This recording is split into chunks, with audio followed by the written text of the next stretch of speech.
సభ్యులు, హైదరాబాద్ నగర కార్పొరేటర్లు, కార్పొరేషన్ చైర్మన్లు, ముఖ్యంగా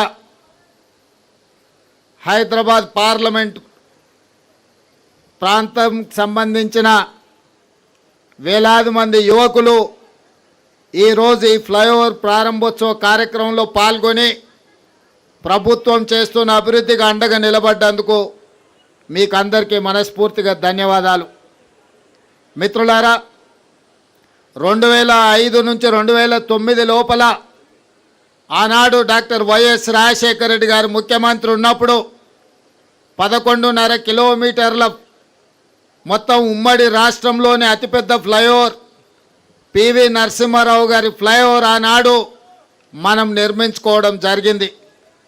మళ్ళీ ఈరోజు కాంగ్రెస్ పార్టీ అధికారంలోకి వచ్చిన తర్వాతనే 4 కిలోమీటర్లు పైగా రెండవ అతి పొడవైన ఫ్లైఓవర్ ఈరోజు జూ పార్క్ దగ్గర ఆరాంఘర్ ఫ్లైఓవర్ని మనం నిర్మించుకొని మనకు మనమే పోటీ అని ఈరోజు నిరూపించుకోవడం జరిగింది.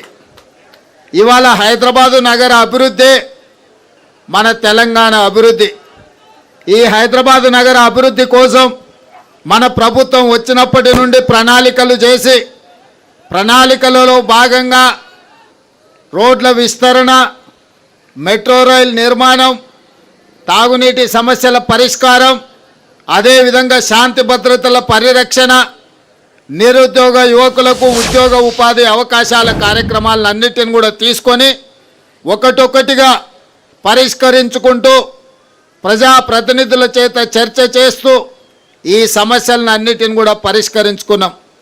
ఈరోజు ఈ ఫ్లైఓవర్ ప్రారంభోత్సవమే కాదు, చాంద్రాయణగుట్ట నియోజకవర్గానికి సంబంధించి సివరేజ్ ప్లాంట్స్ కోసం కూడా వందలాది కోట్ల రూపాయల నిధులు అక్బరుద్దీన్ ఓవైసీ గారు అడిగితే వాటి ప్రారంభోత్సవ కార్యక్రమాలను కూడా ఈరోజు మనము మొదలు పెట్టుకున్నాం.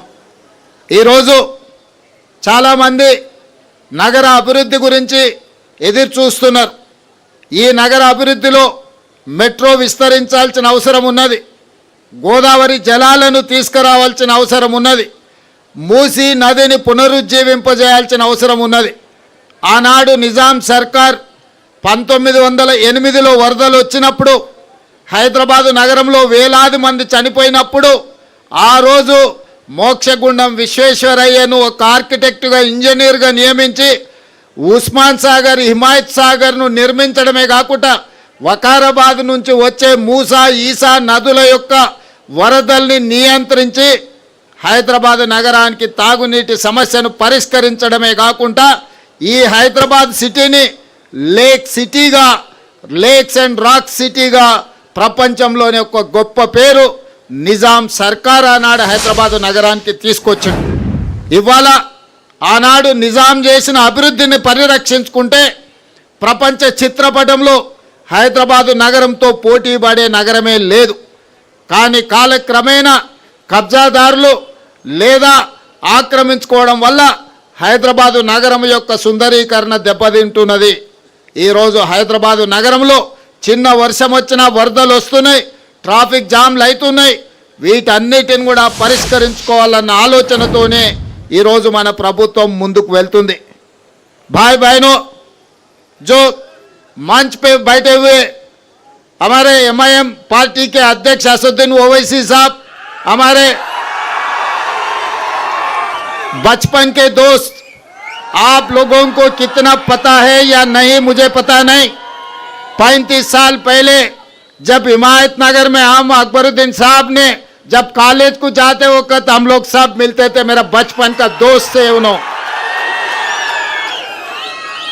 आज सलार साहब ने जो वादा किया था आप लोगों से जोड़कर ये शहर तरक्की करने के लिए सलार साहब ने जो कोशिश किया, उनके वादों पे आज असदुद्दीन ओवैसी साहब, अकबरुद्दीन ओवैसी साहब ये हैदराबाद तरक्की के लिए जितना मेहनत कर रहा है, पूरा दिल लगा के हैदराबाद शहर को आगे ले जाने के लिए कोशिश कर रहा है। उस दिन उर्दू हॉल गली में हिमायत नगर में हम घूमते थे, तब हम नहीं सोचे वो एमआईएम का एमएलए फ्लोर लीडर बनने वाले हैं, हम तेलंगाना के मुख्यमंत्री बनने का। मगर आज के तारीख में उनको बैरिस्टर असदुद्दीन ओवैसी साहब को मुझे ये हैदराबाद शहर को बचाने का, ये हैदराबाद शहर को आगे ले जाने का जिम्मेदारी मिले। आज राजनीति